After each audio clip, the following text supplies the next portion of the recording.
Welcome to the Steel City Insider podcast.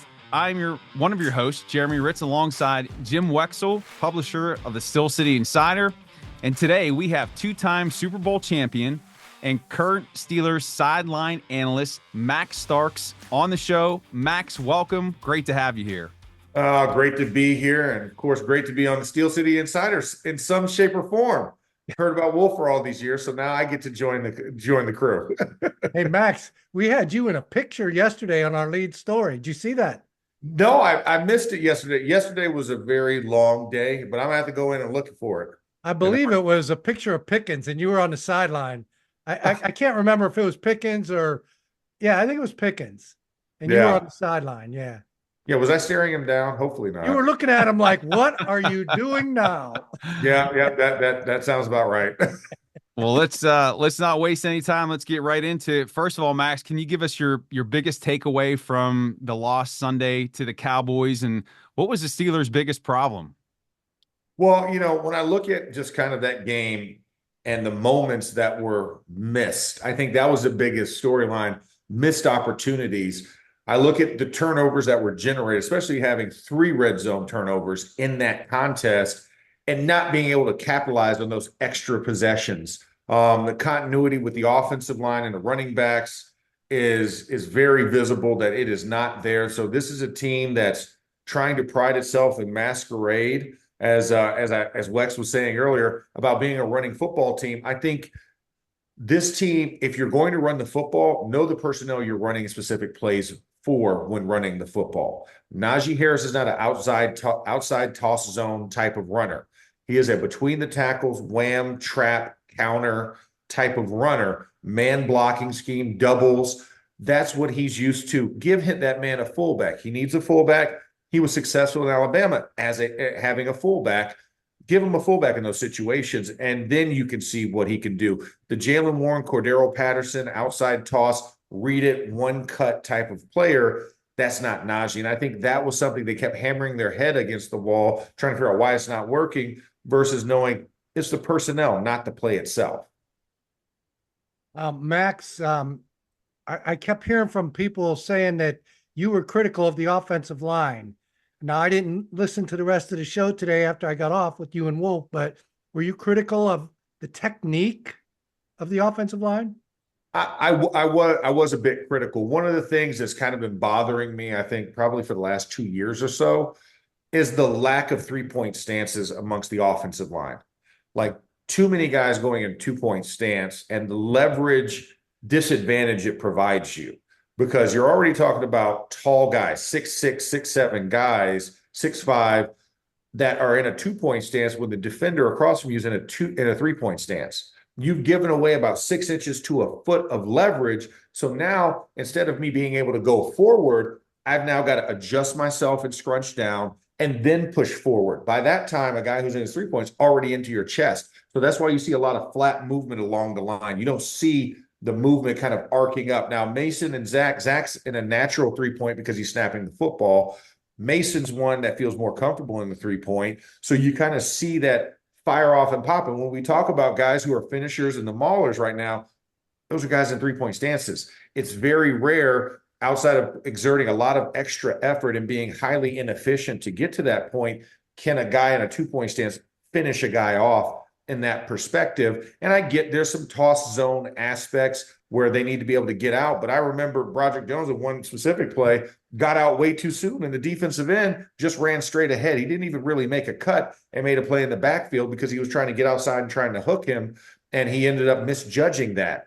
And I feel like a 3-point kind of gets your body in a position to then move and get into that position naturally, and therefore you're carrying the guy to a cutoff angle, as opposed to kind of jumping and trying to position block a guy on the line of scrimmage. So those were some of the things I was really critical about, just the technical aspects of the offensive line. It doesn't look uniform and therefore does not generate power.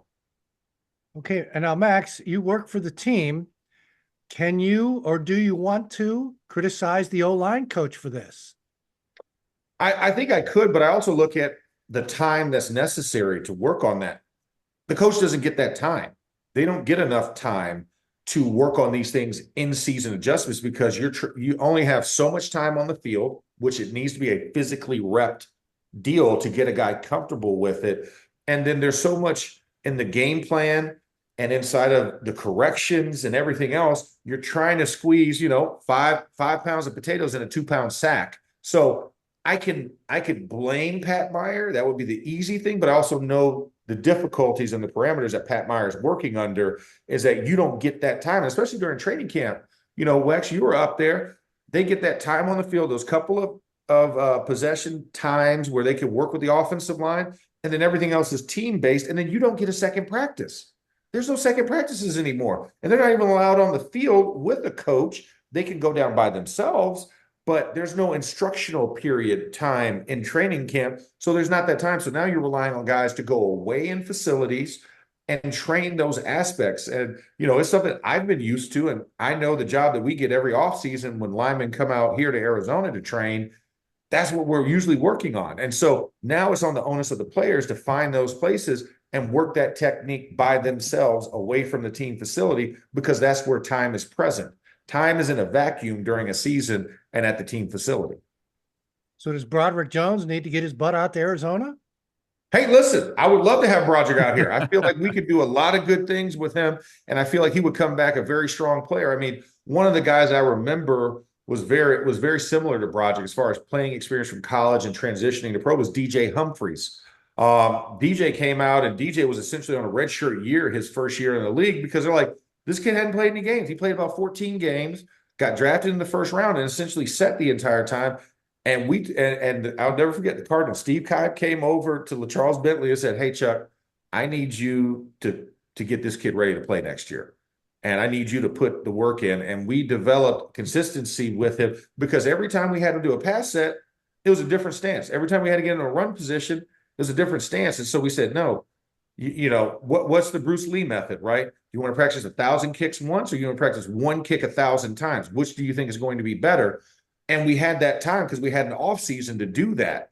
And, I think that's what Broderick kind of needs, that consistency with him to understand that you can work from this one stance and it can do everything for you, but you have to work and get really good at that one stance. And then you can understand the nuances behind it. One more question, Jeremy, then I'll let you hammer away. Can this be fixed? I know it's, it's an incohesive line to begin with. It should have been expected to take some time with all these new guys. But can the problems that you're talking about be fixed, and be fixed soon? Even with Broderick too? Well, I think so, because what do you need for an offensive line? What's the main ingredient outside of bodies? I will argue that you need bodies, first of all, that have athleticism. But the second and most critical thing is you need time. This is not an easy bake oven. This is not a microwave. It's a crock pot. It's a crock pot. It's a slow cooker. Like, it takes time for a really good offensive line to get in gel with each other. And we've already seen 4 different offensive line starting lineups already in 5 games this season. And so if you can get to consistency where we can get 4 weeks in a row of the same unit, I think you can start to see progress, because that's the biggest thing is you got a different guy. James Daniels played next to Troy Fautano and Broderick Jones. Now Broderick Jones played next to played next to James Daniels, and now Mason McCormick. And then he had Spencer Anderson at one point too. So it's like chop, chop, chop, chop, chop. He's had so many different things, and everybody presents something different to each other. I was blessed. I had Kendall Simmons. When I was a right tackle, I had Kendall Simmons next to me. And that's how we worked together, and that's how we got better as a unit. Then when I went to the left side, for the most part, I had Chris Kumuliatu next to me, and then I had Willie Colon. And those were things where we played together next to each other. I didn't have 4 or 5 guys rotating in. I had Trey Essex a couple of times, but Trey had been with me since my second year in the league. So that's where time is really the biggest continuum that helps fuse that group together. That's why you see teams spending so much money to keep lines together, because they know it's tough, because some people don't have time. Cleveland Browns coaches for a long time didn't have time. But, when you're down and think of Dallas and think of what Cleveland's line was before all the injuries, they had time together, and that's how they were able to gel. Okay. So to sum up, keep these guys working as a unit, and call the right plays for the right running backs. Correct. And you'll see better results. Yeah. Well, and hopefully with the some of the injuries getting better, I think Warren might make a return this Sunday. That will help improve the running game. And if you look back to last year too, they struggled the early part of the season, and the running game did improve as time went on. So hopefully that happens as they get more comfortable. So Max, what about the quarterback position? We can't have a insider podcast without talking about Fields and then Russell Wilson getting healthy. What's your take on how Fields has performed so far? How did he play against the Cowboys? And will Wilson be inserted into the starting lineup soon? I think Justin's not the problem. I think Justin's really helped this squad. And I think his versatility as this offensive line is feeling their way out and trying to get to a unit, Justin has been kind of that savior because he is so mobile and he can run and he can provide that ground game that's lacking from the running back position. He had a bad game against the Dallas Cowboys. Let's just call it what it is. It was a bad game. It was not a great game. The accuracy wasn't what we've expected and what we've also seen from Justin over the last couple of weeks. So he had a bad game. But I don't think you bench a guy because he had a bad game. And I think Justin's done more good than bad, as opposed to his time in Chicago, where you look at it was a lot different there. I mean, a 10-26 quarterback in Chicago. I feel like Justin's still figuring his way out and also figuring out his relationship with his receivers based off of the scheme that's presented. Does he need to be better this week? Absolutely. You've got to make that touch throw to Darnell Washington over the top when he has 2 steps on a defender, because Darnell Washington doesn't normally get 2 steps on a defender, especially down the seam. He's a walking skyscraper. So that's one, a little more touch, teardrop into the end zone, let him run underneath it, would have been a better situation. The Connor Hayward play was a beautiful play, a little bit outside because Connor is not Darnell or Pat Freiermuth. He gives up about 4 to 5 inches. And when you think of that pass is about 4 to 5 inches outside of his outstretched fingers. Throwing the ball low under pressure. There's a lot of different things that can go into that. But I felt like he's been a lot more accurate than he has in the past. And his footwork's a lot cleaner. When he's delivering the football, he's getting his body squared more properly. And so I think Justin is definitely the starter going into this week. Now, if we continue the trend that we're in, 2 losses, if that stacks to a third, then maybe you start to consider some different options. But I feel like you have to let him play out of this, because I felt like this was the one bad game, and it shouldn't be one bad game you get benched as quarterback, especially when he's done so many good things. And you look at the start to the season that he had. There are apparently reports. I was driving home, and I heard all the talk on the radio of guys who have never been to practice. I watched Russell Wilson, and I say, man, this guy is not close. But they see a big trade happening. They see Russell getting mad at not starting and demanding a trade. And apparently there are reports from ESPN that there are teams interested. I haven't read the reports. Is Russ going to get mad? Are they going to trade him? And are they going to be trading damaged goods? My thing is, like, I always want to know where these reports are. You know what I'm saying? Like, is this a written report, or is this the unnamed source that you're not allowed to say that may or may not have some type of relationship? I've been around Russ. I don't see that personality trait in Russ. A. Right. B, he's not healthy. Right. And has not been healthy. And now when you're just now getting healthy, why are you going to then complain if you're not immediately inserted in the middle of a season? Right. Just my thoughts, first of all. Second of all, yes, there is a lot of interest. Have you seen the Miami Dolphins and what they've been rolling out week to week, right? Injuries to quarterbacks will always present, hey, who's the top number 2s or backup guys that aren't starting right now for current teams? I'm going to call. Omar Khan would be, completely, inane if he did not answer the phone call when a team calls to hear about it. Doesn't mean he has to take it seriously, but I want to hear options. When I'm checking when I was getting my roof redone, guess what? I wanted to hear about solar panels, the ceramic tile versus the slats and all the other stuff. Yeah, I'm going to field the call. Doesn't mean I have to say, yes, come give me an estimate tomorrow. But you're going to field those calls naturally when you have declining play or you have injuries to a quarterback position. I'm sure the New York Giants called too, because they're like, hey, Daniel Jones is right now. So there's plenty of teams who want a quarterback like Russell Wilson. Now, the other thing is whether you give into that or whether you pursue it further, that's a whole different story. So I think those experts that aren't there game day on the sidelines, that aren't at practice during the week, conjecture and shock and awe always make for clickbait. And they're all about clickbait. So they're trying to monetize themselves. So of course you put the shock and awe. But when they come to respected sources like here and all of our shows of people who actually are near the organization and actually pay attention to those things, it's a little bit different. Well put. Well put. So speaking of making phone calls, there's been speculation about a trade for a wide receiver, Devonte Adams, who happens to play for the Raiders. And it's been evident that the Steelers wide receivers need an upgrade, that number 2. Do you see that trade happening, Max, or maybe the team going for another receiver?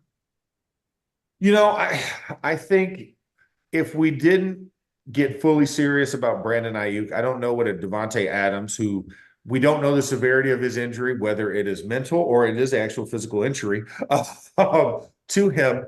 I don't know what value he adds unless you're adding him, with the George Pickens, because I also heard the other side of that, which is trading for and giving away at the same time. Like you have to swap pieces. But I don't know if necessarily Devonte Adams is the right choice right now. Salary. I don't love the salary that he's already guaranteed that you're going to have to pay him unless there's some type of compensation where the Raiders pick up a portion of that moving forward, because then it would take some magic wizardry by Omar Khan to make that fit under the cap for the rest of his time under contract. And then secondly, personality traits. I don't know if those two personalities are oil and water or oil and vinegar, where it goes great on a salad. You know what I'm saying? Like, I don't know Devontae's personality with George's personality, if that will be a configuration that goes like this or a configuration that goes like this. That's the other thing. So you would have to do a lot more background psychologically on him and see the relationship and how that potentially would work. Because if George Pickens is frustrated in this offense, you have to believe Devonte Adams is frustrated with that Raiders offense.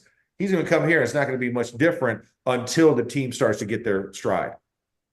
Like I talked about on your show this morning, I just want it to happen because they need a playmaker. And I just am going to say that he would be a great mentor for George Pickens because he's older and he's experienced. But you're right. I know. I mean, I've talked to George Pickens. I've never talked to Devonte Adams. Yeah, I got to believe it's tough doing this with that guy.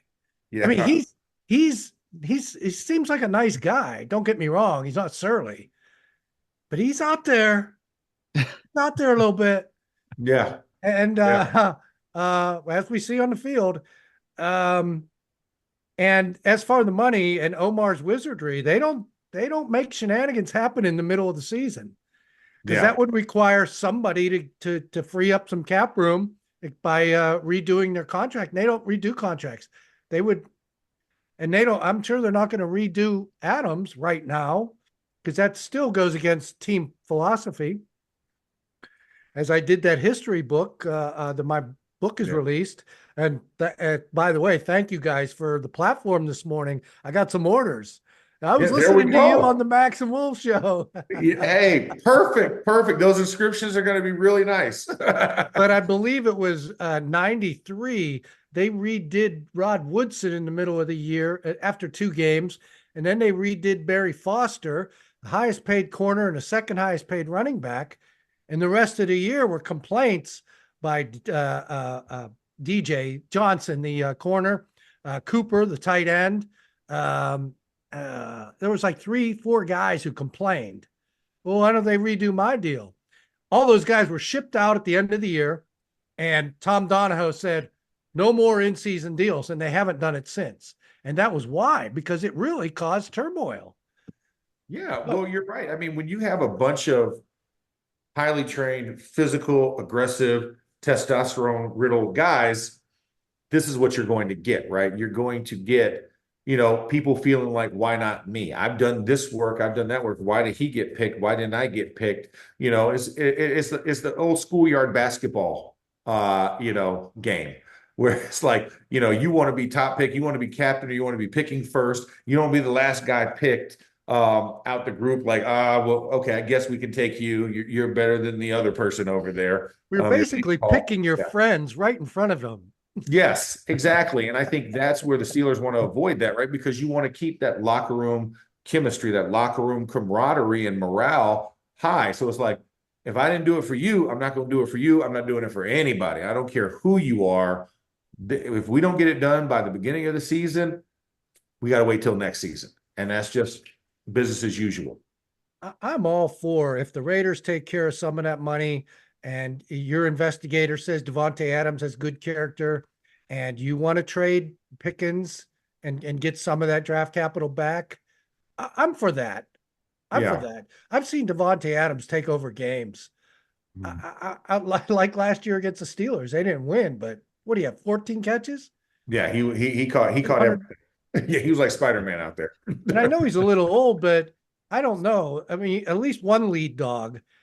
So anyway, those are my thoughts. I know Jeremy wants to wrap this up soon, but those are my thoughts. I appreciate you giving me your thoughts on some tough topics there, Max, and you didn't hold back. I appreciate that's the reality of it. I mean, all you have is your credibility, right, Jim? All you have is credibility, and I'm not going to hold my tongue to make somebody feel good about themselves when I know it's not good. It's the truth, it's apparent. And I've been through this ringer, on the other side as a player dealing with those type of things. So I would rather have heard something from somebody that kind of knows what he's talking about and that is there versus, like you said, somebody who just likes to have clickbait. You know what helped you? I will never forget Ben Roethlisberger walking into practice with wearing your number. Like, sign this dude now. Yeah. You can't get much better endorsement than that.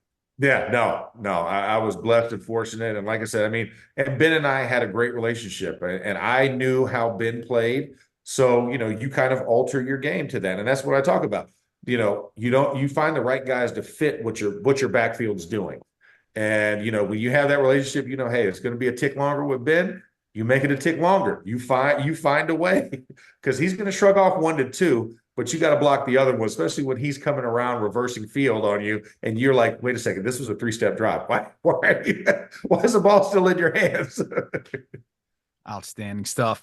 Well, Max, let's bring it on home with this question here. So how do the Steelers make it right this weekend against the Raiders, and how do they get back to their winning ways? Well, Aiden O'Connell's back there. Make him uncomfortable the entire game. I feel like sometimes defensively they pull the punches on the blitz in critical moments because they outthink themselves. 4th down, I'm going to say it, should have blitzed. Jalen Tolbert would have never gotten free running through 2 different guys on that little shallow out route. If you put the pressure on him, he just saw Landon Roberts blow up Rico Dowdle and just explode him like confetti. Why would you not try and blitz up the middle and have him have that thought in the back of his mind? That's going to be one of the things, keeping him uncomfortable. Secondly, it's going to be KISS method. Keep it simple. I'm not going to say the last word because you got to be smart to do this. Keep it simple. Run between the tackles with Najee Harris and allow him to set up the play action pass, and then it becomes more effective. Pat Freiermuth is a guy you can't throw to in the hashes. Darnell Washington is a guy you can't throw to in the hashes. And of course, the high routes for Connor Hayward. All those short, shallow intermediates create the long plays for George Pickens. Creates the one-on-one situations, right? 8-man box, man-to-man single high coverage. You let it fly to George Pickens. All right. That's great, Max. Thank you so much, man. Yeah, all right, Max, my pleasure, guys. We appreciate having you on. Hopefully we can get you back on here again, but that's going to do it for episode 127. Make sure you hit like and subscribe, share with your family and friends, and we'll see you back here next week, hopefully talking about a Steelers victory. Gentlemen, have a great week. All right, take care. See you guys. See you, man.